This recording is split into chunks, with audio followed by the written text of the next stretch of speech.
안녕하십니까. 동두천시의회 의정뉴스입니다. 첫 소식입니다.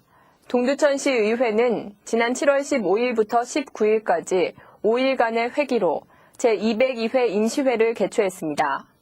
제6대 의회 개원 이후 처음으로 개최된 이번 임시회에서는 기획감사실부터 시설 사업소까지 집행부 각 실과소별 2010년도 주요 업무 추진 실정 및 계획에 대한 보고를 가졌습니다.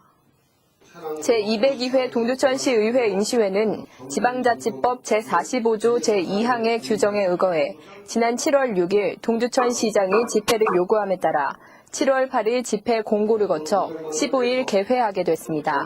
이번 제202회 임시회에서 집행부 각 실과소장으로부터 2010년도 주요 업무 추진 실정 및 계획에 대한 보고를 받고 질의응답을 진행했습니다.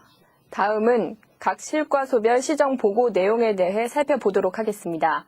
먼저 기획감사실은 예산 편성에 직접 주민들이 홈페이지를 통해 참여할 수 있도록 하겠다고 밝혔으며 주민생활지원실은 월남전 고엽제 후유증 환자나 부상자를 위한 보상책을 마련해 시행하겠다고 밝혔습니다.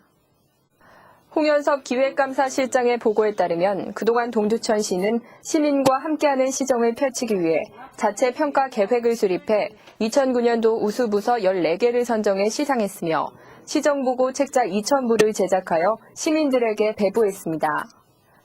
향후 기획감사실은 민선 5기 공약사항을 착실히 실현해 나갈 수 있도록 노력하는 한편 두드림 브랜드 슬로건의 홍보 활동을 더욱 강화하고 한국어, 영어, 중국어, 일본어로 된 시정 홍보물을 제작하여 시정 홍보에 더욱 적극적으로 나설 것이라고 밝혔습니다. 이어 김정일 주민생활지원실장은 월남전 참전자 중 고엽제 후유증 환자나 부상자를 위한 지원 사업을 추진하겠다고 밝혔습니다. 또 6.25 전쟁 참전 용사와 전사자들에게 수당을 지급하고 관내 12명의 독립유공자를 위한 추모 행사를 진행할 계획이라고 보고했습니다. 아울러 저소득층과 노약자, 국민기초생활수급자에 대한 의료급여를 확대하고 장애인에게는 전동 스쿠터 등 의료기기를 지급할 계획이라고 밝혔습니다.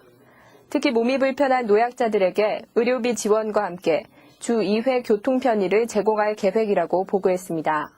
계속해서 총무과와 공보전산과 사회복지과의 보고 내용을 살펴보겠습니다. 장휘순 총무과장은 민선 5기 출범을 맞아 실시한 각 동별 주민과의 대화에서 나온 시민 건의사항 143건을 조속히 처리하겠다고 밝혔으며 문영철 사회복지과장은 경로당 운영 활성화 등 노인복지 증진 및 일자리 창출 사업을 적극 추진하겠다고 보고했습니다. 장휘순 총무과장은 지역방위 역량 강화를 위해 향후 통합방위 지원실을 운영하여 국가 비상사태 시 효율적인 위기관리 능력을 배양하는 등 안보 강화에 노력하겠다고 밝혔습니다. 또 열심히 일하는 공직 푼토를 조성하고 창의적 인재 육성을 위한 직급별 맞춤 지원과 공무원 선택적 복지를 실시하겠다고 밝혔습니다. 이어 홍찬희 공보전산과장은 2007년 KT에 임대하여 사용하던 케이블선을 자체 예산을 투입해 직접 광케이블선을 설치한 결과 약 3억 5천만 원을 절감했다고 보고했습니다. 이 밖에도 멀티미디어 시대를 맞아 지난 5월 31일 정식 개국한 동두천시 인터넷방송 도입 배경과 운영 사항에 대해 보고했습니다. 문영철 사회복지과장은 청소년 뮤직 페스티벌 개최 계획 및 청소년 상담센터와 공부방 운영 계획을 발표하고 저소득층 청소년들에게 영어 교육의 기회를 제공하기 위해 하반기부터 강암동 공부방을 지원키로 했다고 설명했습니다. 아울러 어린이 놀이터 개보수 등을 통해 아동복지 증진에 만전을 기할 것이며 노인복지 증진을 위해 경로당 운영을 활성화하고 노인 일자리 사업을 적극 지원할 계획이라고 밝혔습니다. 다음 소식입니다. 동두천시의회는 지난 7월 20일 임상호 의장을 비롯한 전 의원이 참석한 가운데 7월 중 의원 간담회를 개최했습니다. 이번 간담회에서는 저탄소 녹색 성장 조례안 등 집행기관에서 제출한 총 7개 안건에 대해 해당 실과의 설명을 듣고 의견을 교환했습니다. 저탄소 녹색 성장 조례안을 발의한 기획감사실은 제정 이유에 대해 경제와 환경의 조화 속에 저탄소 녹색 성장을 효율적이고 체계적으로 추진하기 위함이라고 밝혔습니다. 또 건축과에서는 생현 음식 문화거리 간판 시범 사업 추진 계획 보고에서 무질서한 간판을 정비하여 깨끗하고 쾌적한 음식 문화거리로 이미지를 개선하고 많은 시민들이 즐겨 찾고 이용할 수 있는 분위기를 조성하기 위함이라고 사업 목적을 설명했습니다. 이어 총무과에서는 동두천시 평생교육진흥 조례안에 대해 설명하고 동두천시 수학능력시험장 예산안을 보고했으며 특별대책지역과에서는 동두천 지원 종합대책 추진과 반환공여지 개발사업 민간 사업자 공모에 대해 보고했습니다.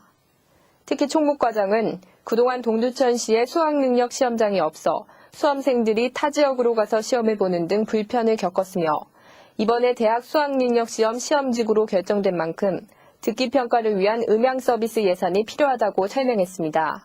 이날 간담회에서 다뤄진 안건은 다음 제203회 인수회에서 정식 안건으로 상정할 예정입니다. 이상으로 동두천시의회 의정뉴스를 마칩니다. 감사합니다.